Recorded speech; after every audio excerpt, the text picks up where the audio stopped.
Assalamualaikum students, this is Kashif Anis and today I have come up with a new topic which is dot product. ठीक है, अच्छा जी, अब देखिए dot product तो हमने यहाँ पे लिख दिया, लेकिन इसको समझाने से पहले मैं आपको एक बहुत इंपॉर्टेंट बात बताता हूँ। पहले मैंने आपको समझाया था एडिशन, वो पार्ट खत्म हो गया। अब हम इसके सेकेंड पार्ट की तरफ आ गए जो लास्ट पार्ट है आपका। इसका नाम है मल्टीप्लीकेशन ऑफ वेक्टर। अब मल्टीप्लिकेशन में होता क्या है जी, पहले तो आपको ये बात समझनी पड़ेगी। मैं इसको यहां पे लिखता हूं, मल्टीप्लिकेशन ऑफ वेक्टर है। ये नॉर्मल मल्टीप्लिकेशन नहीं है, ये है मल्टीप्लिकेशन ऑफ वेक्टर। अब बेटा इसमें आपको एक बहुत इंपॉर्टेंट बात ये समझनी पड़ेगी कि भाई मल्टीप्लिकेशन करने का रूल क्या है। एडिशन करने का रूल ये था कि वेक्टर के हेड पर दूसरे की टेल आती थी, लेकिन मल्टीप्लिकेशन करने का रूल ये होता है कि जब भी आप दो वेक्टर्स को मल्टीप्लाई करें, सबसे पहले दोनों की टेल आपस में ज्वाइन होनी चाहिए, यानी कि दोनों सिमिलर पॉइंट से स्टार्ट होने चाहिए। ठीक है, अब होता हमारे पास कुछ इस तरह से, फॉर एग्जाम्पल अगर मैं यूं बोलूं कि भाई ये वेक्टर ए आ गया और ये वेक्टर बी आ गया, ठीक है, और ये आपकी आ गई एक्स एक्सिस, और इनके दरमियान में जो एंगल है वो है थीटा।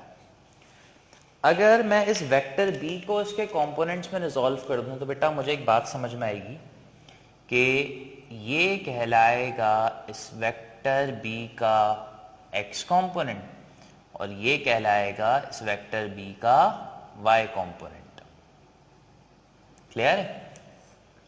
अगर मैं आपसे ये बोलूं कि भाई मैं ये जो a है, ये वाला, इसको मैं ब्लू से रिप्रेजेंट कर दूं, ये जो वेक्टर a है, अगर मैं इसको b के पैरेलल कंपोनेंट यानी कि x कंपोनेंट से मल्टीप्लाई करूं तो इसको कहते हैं पैरेलल मल्टीप्लिकेशन। ठीक है, यानी कि आपने करा क्या, आपने इस लाइन को इस लाइन से मल्टीप्लाई कर दिया, यानी कि आपने इसका इफेक्ट निकाला दूसरे पे।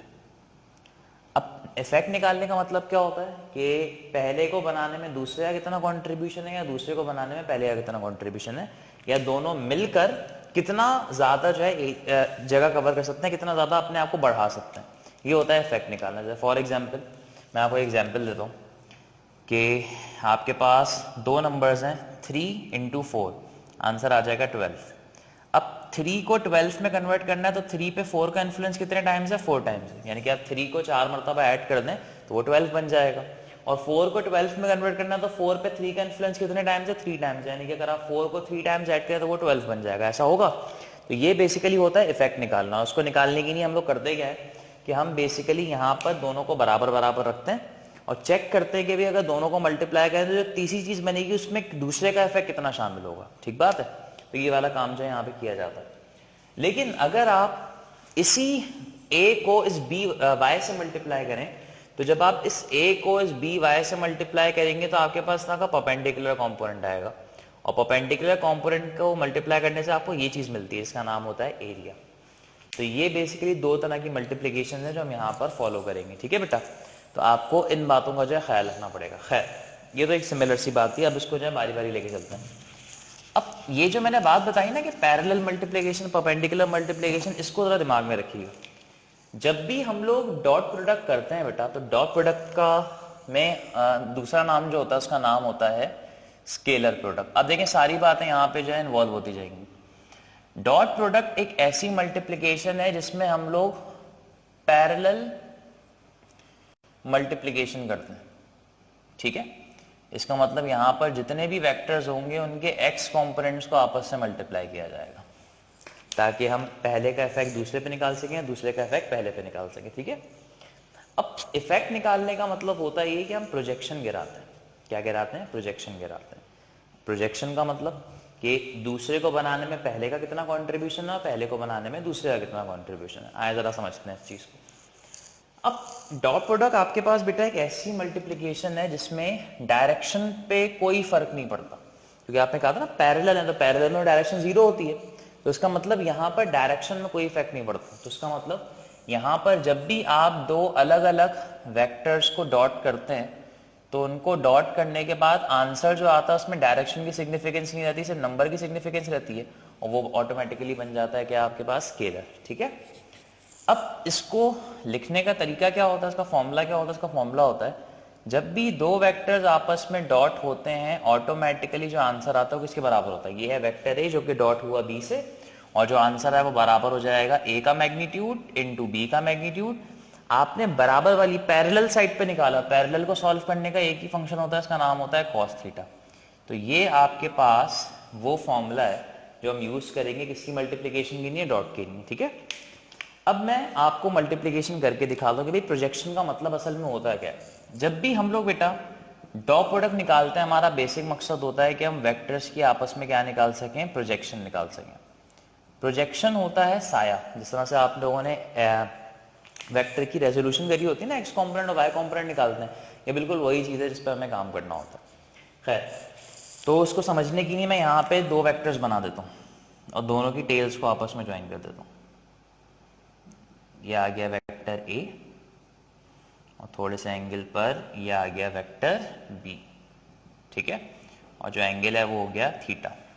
तो अब अगर मैं आपसे बोलूं कि बेटा इस बी को बनाने में ए का कितना हिस्सा है, जब ए को बी से मल्टीप्लाई करेंगे तो कितना बड़ा आंसर आएगा, उसको चेक करने की नहीं है, हमने ए का साया गिरा दिया बी पर।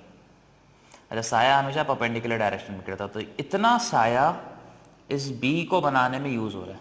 तो अभी जो साया है ये किसका है? ए का। गिर किस पे रहा है? बी पे। तो ये है ए का इफेक्ट बी पर, या इसको आप बोलेंगे A projection on to B, या the direction of A on to the direction of B. ठीक है, इसी तरीके से अगर मैं बी का काम करूं ए पर, तो मैंने बी का साया गिरा दिया किस पे? ए पे। तो पता चला ए का इतना हिस्सा मिलके बना है किससे? बी से, और ये है बी का कंपोनेंट या बी का साया किस पर? ए पर। ठीक है, तो ये बेसिकली वो तरीके होते हैं जिसकी मदद से हम डॉट प्रोडक्ट निकालते हैं। अब आप देख सकते हैं, फॉर एग्जाम्पल अगर मैं बी की बात करूं, जितना ये बी ए से करीब आता जाएगा इसकी प्रोजेक्शन बढ़ती जाएगी, यानी कि इसका इफेक्ट ए पर बढ़ता जाएगा, फैलता जाएगा। लेकिन जितना ये दूर जाता जाएगा उतना ये इफेक्ट कम होता जाएगा, और ये बिल्कुल 90 डिग्री हो जाए तो इफेक्ट जीरो हो जाएगा। इसका मतलब डॉट प्रोडक्ट निकालने की एक और वजह भी होती है, जब भी हमें दो वेक्टर्स के दरमियान 90 डिग्री का रिलेशन चेक करना तब भी हम लोग डॉट प्रोडक्ट निकालते हैं। ऑर्थोगोनल होता है ना, ऑर्थोगोनैलिटी चेक करनी होती है, यानी कि 90 डिग्री का एंगल चेक करना, तो भी हम लोग डॉट प्रोडक्ट निकालते हैं। खैर, बस आप लोग इतनी बात समझें, पहले वेक्टर का इफेक्ट दूसरे पे कितना है, दूसरे का इफेक्ट पहले पे कितना है, इसको निकालने के लिए हम लोग क्या निकालते हैं? बेसिकली डॉट प्रोडक्ट निकालते हैं, और डॉट प्रोडक्ट में होती है पैरेलल मल्टीप्लिकेशन, और ये है इसको सॉल्व करने का फॉर्मूला। क्लियर है? अब बेटा ये जो प्रोजेक्शंस आपने निकाली हैं इनके भी तो कुछ फॉर्मूलाज होंगे, तो इनके फॉर्मूले बड़े आसान से हैं। अगर आपको ए की प्रोजेक्शन बी का फॉर्मूला चाहिए या आपको बी की प्रोजेक्शन ए का फॉर्मूला चाहिए, तो एक सिंपल सा फॉर्मूला है दोनों का। दोनों में आप लिख दें ए डॉट बी, दोनों में आप लिख दें ए डॉट बी। यहां सबस्क्रिप्ट में क्या लिखा हुआ है? बी, तो डिवाइड कर दें बी के मैग्नीट्यूड से। यहां सबस्क्रिप्ट में क्या लिखा हुआ है? ए, तो डिवाइड कर दें ए के मैग्नीट्यूड से। बस काम खत्म। ठीक है, अगर फॉर एग्जाम्पल आपसे मैं बोलूं कि भाई आपको पी की प्रोजेक्शन निकालनी है क्यू पर, तो आप क्या लिखेंगे? पी डॉट क्यू, सबस्क्रिप्ट में क्यू है तो डिवाइड बाय क्यू का मैग्नीट्यूड एंड सो ऑन। तो इस तरीके से प्रोजेक्शन जो है निकाली जाती है। ठीक है, तो ये होता है बेसिकली तरीका डॉट प्रोडक्ट को सॉल्व करने का। अब मैंने आपको बस समझाया था, जब स्केलर वेक्टर वगैरह फ्लक्स वगैरह हमने पढ़ा तो उसमें याद है दो वेक्टर्स का मल्टीपल एक स्केलर आता था, वो डॉट प्रोडक्ट था, वो ये मल्टीप्लिकेशन हुआ करती थी। ठीक है, अब असल में यहाँ पर ये बी कॉस थीटा कैसे आ रहा है, इसको निकालना बड़ा आसान है, मैं आपके सामने समझा देता हूँ। फॉर एग्जाम्पल आप इस ट्राइंगल को देखें ताकि आपको पता लगे कि फॉर्मूला क्यों आया। जब भी दो ट्राइंगल्स आपस में मल्टीप्लाई हो, जैसे ये वेक्टर ए था और ये वेक्टर बी था, मैंने यहाँ पे लिख दिया ए डॉट बी।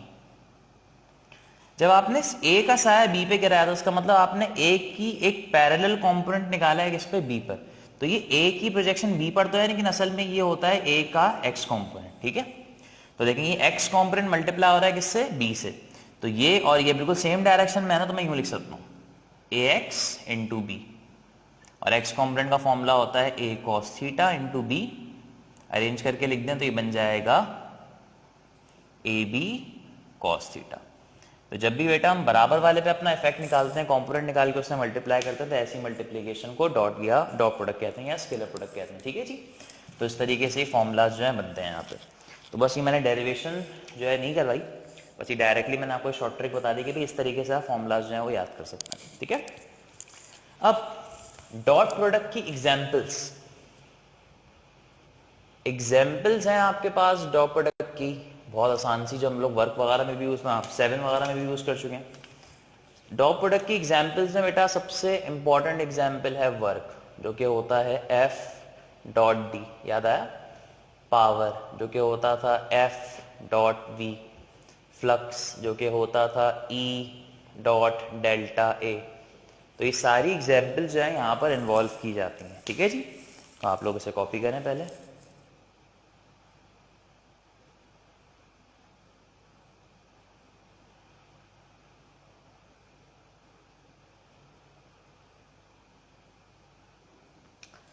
ठीक है, तो इस तरीके से सारे काम जो है वो किए जाते हैं। अच्छा जी, अब मैं आपके सामने कुछ प्रॉपर्टीज लिखता हूँ वेक्टर्स की। ये प्रॉपर्टीज बेटा याद रखिएगा ताकि आपके पास जो न्यूमेरिकल्स वगैरह हैं वो सॉल्व हो सकें, जो हम अगली वीडियो में इंशाल्लाह करेंगे। तो ये है प्रॉपर्टीज। अब इसको समझने के लिए हम कुछ एक्सेस बनाते हैं। ये आ गई X axis, Y axis, Z axis. Clear है? अब मैंने आपको कहा था कि मल्टीप्लिकेशन 2D भी हो सकती है, 1D भी हो सकती है, 3D भी हो सकती है। हमारे कोर्स में 3D मल्टीप्लिकेशन है, एडिशन 2D थी, मल्टीप्लिकेशन 3D है। तो एक्स एक्सिस का यूनिट वेक्टर आई था, वाई का यूनिट वेक्टर जे था और जेड का यूनिट वेक्टर के था। अगर मैं आपसे बोलूं कि भाई यहां पर एक वेक्टर है ए जो कि एक्स एक्सिस के पैरेलल है, तो उसका मतलब वही उस तरह से होगा और उसके अंदर एक ही कंपोनेंट आएगा जो कि बराबर होगा किसके, आई के। और अगर मैं आपसे बोलूं एक दूसरा वेक्टर है बी जो भी एक्स एक्सिस के पैरेलल है, तो उसका मतलब जो बी होगा उसके अंदर भी एक कंपोनेंट आएगा जो क्या होगा, आई। ठीक है? अच्छा, ये आई और आई आपस में सबके सब यूनिट वेक्टर्स हैं, तो उसका मतलब इनका मैग्नीट्यूड 1 होगा। अगर मैं इनका डॉट निकालूं तो देखिए इनका डॉट कैसे निकालेंगे। इनका डॉट निकालने के हम लिखेंगे यहाँ पे A dot B is equals to A magnitude B magnitude cos theta. तो यहां पर आ जाएगा I dot I is equals to, I का मैग्नीट्यूड क्या आता है, सब यूनिट वेक्टर से, तो मैग्नीट्यूड 1 दोनों की डायरेक्शन बिल्कुल सिमिलर है, तो एंगल आ जाएगा 0। और कॉस 0 क्या होता है, 1 1 1 1, तो पता चला आई डॉट आई आ गया 1। इस 1 का मतलब क्या है, इस 1 का मतलब जब यहाँ पर इसका साया, अगर मैं यहाँ पे लाइट ऑन करूं और इस वेक्टर का साया इस पे गिराऊं या इस वेक्टर का साया इस पे गिराऊं, तो 100% साया कवर कर लेगा एक दूसरे को, क्योंकि लेंथ भी बिल्कुल सेम और डायरेक्शन भी बिल्कुल सेम, ऐसा होगा। इसका मतलब कोई कमी पेशी नहीं आएगी प्रोजेक्शन में, बिल्कुल पूरे वेक्टर की प्रोजेक्शन इस पर गिरेगी। तो इसका मतलब इस 1 का मतलब यहाँ पे 100% प्रोजेक्शन है। आई बात समझ में?